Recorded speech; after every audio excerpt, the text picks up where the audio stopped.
अब है कि वैक्सीनेशंस बच्चों को लगती रहती हैं कुछ-कुछ टाइम के बाद। तो ये वैक्सीनेशन उनकी ग्रोथ में कैसे हेल्प कर रही है? तो हमने वैक्सीनेशन कभी भी अवॉइड नहीं करनी है। अब है कि वैक्सीनेशंस बच्चों को लगती रहती हैं कुछ-कुछ टाइम के बाद। तो ये वैक्सीनेशन उनकी ग्रोथ में कैसे हेल्प कर रही है? जी, आपने बात की वैक्सीनेशन की, तो देखिए ये वैक्सीनेशन तो जो हमने पूरा गाइडलाइन बनाई है, वो ग्रोथ के साथ-साथ उसे एक प्रोटेक्शन देती है ख़ास बीमारियों के अगेंस्ट। जो काफ़ी पहले पुराने के ज़माने में जो काफ़ी सीरियस बीमारी थी, उनके जैसे पोलियो की, जी। जैसे डिप्थीरिया की, जैसे ट्यूबरकुलोसिस की। हाँ जी।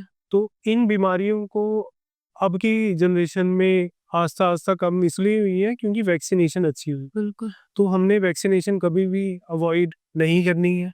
हमारी गवर्नमेंट हॉस्पिटल्स में भी सारा शेड्यूल होता है, वो हम लगा सकते हैं, प्राइवेट में भी लगा आजकल एक नया आ गया है कि पेनलेस वैक्सीन, पेनफुल वैक्सीन।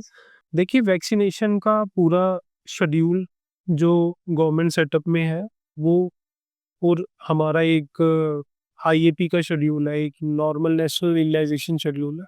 जो हमारा गवर्नमेंट सेटअप में नेशनल इम्यूनाइजेशन शेड्यूल होता है, वो सारा फॉलो करना ही चाहिए।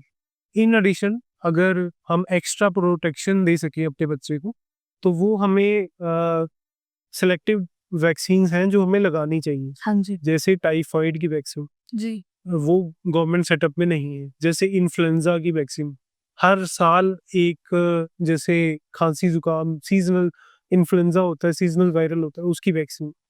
फिर हेपेटाइटिस ए की वैक्सीन और वेरिसोला की वैक्सीन।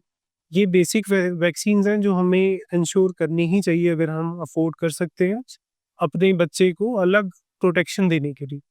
गवर्नमेंट सेटअप में ये फिजिबल नहीं होता है कि लार्ज स्केल पॉपुलेशन को कॉस्ट का इश्यू आता है, वो चलो नहीं हो सकता। बिल्कुल। जो अफोर्ड कर सकता है हमें करनी शुरू होनी चाहिए, ठीक है।